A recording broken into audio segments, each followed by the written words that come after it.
nome é Ana Paula, trabalho aqui no DHPP, estou atuando no núcleo de feminicídios durante essa semana, quando aconteceu esse fatídico caso. E desde então empreendemos todas as diligências e recursos deste departamento para o fim de esclarecer o delito da melhor forma e o mais rápido possível, de forma diligente. E com base nisso, empreendemos aí buscas por câmeras, por oitivas de testemunhas, as diligências que comumente são realizadas aí pela equipe de investigação durante todo o trâmite investigativo. E isso foi feito durante essa semana. Como o doutor Álvaro bem disse, essa prisão é uma prisão temporária indispensável, a nosso ver, para as conclusões do inquérito policial. E ao final, com o relatório do inquérito, poderão ser esclarecidas todas as circunstâncias do cometimento desse crime de homicídio, de feminicídio, no caso, o que se apresenta no momento, em razão, em face aí da professora que atua numa escola particular aqui de Belo Horizonte, cujo corpo foi encontrado no dia 20 desse mês.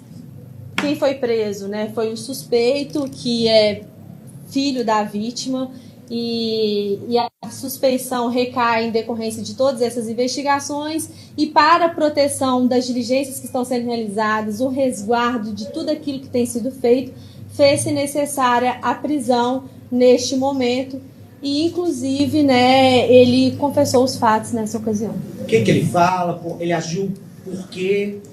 Então, a gente ainda depende de muitos laudos periciais para esclarecer todas as causas, circunstâncias, a causa da morte propriamente dita. Isso tudo a gente precisa de que esteja materializado ali nos autos, por meio de laudos periciais, para que a gente consiga esclarecer tudo que está sendo feito. Mas são questões aí que vão ser apresentadas à medida que a investigação for avançando. Então, a participação no crime, o que a gente tem até agora, ele agiu sozinho, não tem aí nenhuma outra pessoa envolvida nessa cena até o momento. E teria sido aí discussões, que teriam uma discussão acalorada nesse dia, na verdade no dia 18, que foi na sexta-feira. Foi quando houve uma discussão acalorada entre eles por questões financeiras, já que ele se encontrava com muitas dívidas e, em razão disso, ele afirma que estava atordoado com tudo isso, participava de jogos na internet, de apostas. Então, assim, são questões que levaram a um colapso financeiro dele. E esse colapso estaria causando aí diversas discussões entre eles, e ele alega que teve um surto no momento, e esse surto, em decorrência do que evoluiu a discussão, ele acabou ocasionando. Sim, ele afirma que foi dentro de casa. Como eu disse, a gente ainda não tem a causa-morte, a necrópsia não está concluída, então não temos isso de forma materializada tecnicamente. Ele informa que quando as discussões avançaram ali e eles se levantaram e um foi ali em direção ao outro, ele acabou realizando o enforcamento. Ela se encontrava com a mesma roupa que ela estava ali em casa durante todo o dia. E assim, o que as investigações avançaram até o momento não tem nada que indique nenhum tipo de violência sexual, nada nesse sentido. Não foi encontrado nenhum laudo pericial que indicasse que teve algum tipo de abuso. Você tem que entender, só para ajudar a doutora Ana Paula aqui, que quando a polícia inicia uma investigação, ela parte de várias linhas investigativas, tá? Então, quando se parte inicialmente de linhas investigativas, tendo em vista aquilo que foi se apurado no local de crime, e aquilo que foi visto pela perícia criminal, você cria uma, duas ou três linhas. Uma mais forte, uma mais fraca. Tínhamos uma linha mais forte por uma questão de interpretação pela experiência policial, e essa linha se confirmou, tá? Então nós tínhamos várias possibilidades. Inclusive a própria imprensa inicialmente colocou várias cogitações, a gente trabalha com essas cogitações, sempre vindo de uma linha investigativa mais forte.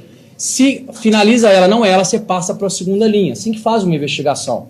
E desde o início, por tudo que se for apurado pela equipe de local, que é uma questão de sigilo de investigação, criou-se uma linha dentro da delegacia de feminicídio, que essa linha inicialmente já foi confirmada por toda a investigação. Isso tudo vai ser confirmado, e como disse por senhores, nós temos algumas informações. A gente não pode falar inicialmente, porque isso tem que ser confirmado oficialmente.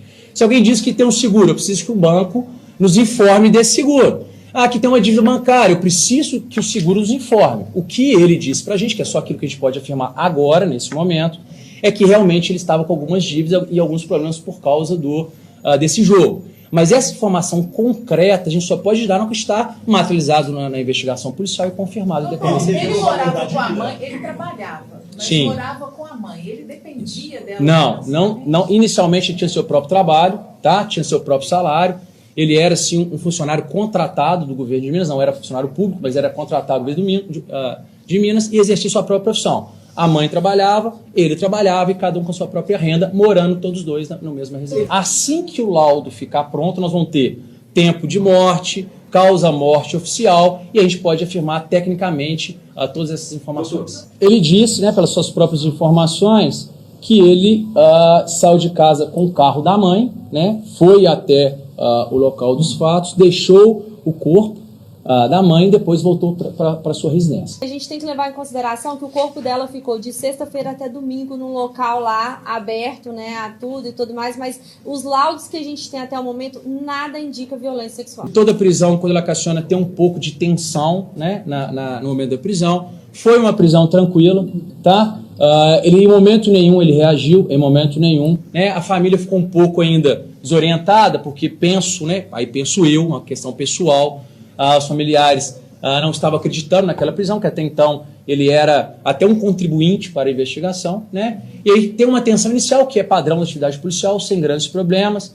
Efetuamos a prisão, ele não resistiu, veio com a gente, esperou o momento de busca, veio para cá, aceitou fazer a confissão, quis fazer. Posso dizer que assim que ele chegou, ele se predispôs a contar a verdade, por isso espontânea vontade, e isso pode ser um arrependimento, mas eu não consigo afirmar psicologicamente se seria. Ainda trabalhamos com as duas possibilidades. Ou que o fato, em decorrência da briga inicial, gerou estopim, ele resolve praticar o crime e depois tenta minimizar a consequência, primeira possibilidade. Segunda possibilidade, que foi premeditado, tá? Trabalhando com as duas ainda, uma mais forte do que a outra, mas ao concluir as investigações vai ser devidamente esclarecido. Ele alega, e também, né, pelos algumas entrevistas que fizemos com pessoas que foram com ele, que essa viagem já estava previamente agendada aí há algum tempo, mas isso tudo, essa viagem à Serra do Cipó ocorreu após todos os fatos. Os fatos aconteceram antes disso. Ele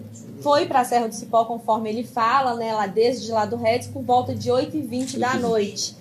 E neste momento o corpo dela já se estava onde foi encontrado, muito provavelmente é o que ele diz. Assim. Os fatos, gente, tem que pensar que nós temos exatamente 5 dias de investigação. Qualquer coisa que falar agora, nós vamos premeditar os fatos e podemos correr o risco de dar informação não correta. Continuaremos, né, com as diligências investigativas para o fim de concluir da melhor forma o relatório, com todas as causas, circunstâncias, qualificadoras, tudo aquilo que for apurado durante a investigação e principalmente aí com a conclusão também de todos os laudos periciais que vão materializar, né, muitas questões técnicas aí que a gente tem discutido nesse momento. O prazo da investigação após a prisão temporária são 30 dias, prorrogável por mais 30, tá? Então, com certeza, a Polícia Civil vem desempenhando todo o trabalho necessário para isso. Nós estamos com apoio tanto de todo o departamento, como também da chefia da Polícia Civil. A SPTC vem nos dando um apoio perfeito no caso. Acredito, sim, que todos os laudos irão finalizar dentro desse prazo. Tem um amigo da vítima que prestou o depoimento e sinalizou, né, essa questão dessas questões financeiras aí, que teriam havido algumas discussões entre eles por essas questões financeiras, mas ninguém em nenhum momento apontou nessa suspeição de forma direta e real. Isso tudo foi por meio da nossa investigação ali, de local e de tudo aquilo que foi colhido ali durante esse período. Mas todas as imagens são posteriores à ida dele para Serra do Cipó. Nós arrecadamos imagens anteriores desse horário de 8h20 da sexta-feira. Gente, as imagens, elas serão divulgadas posteriormente. Eu preciso que os senhores tenham calma, porque ainda se tem 30 mais 30 dias de investigações. Entendo a parte de vocês, mas algumas informações elas ainda são sigilosas e podem atrapalhar esse passo. Temos imagens, não serão citadas, não serão divulgadas nesse momento. A versão dele somente, que a levou no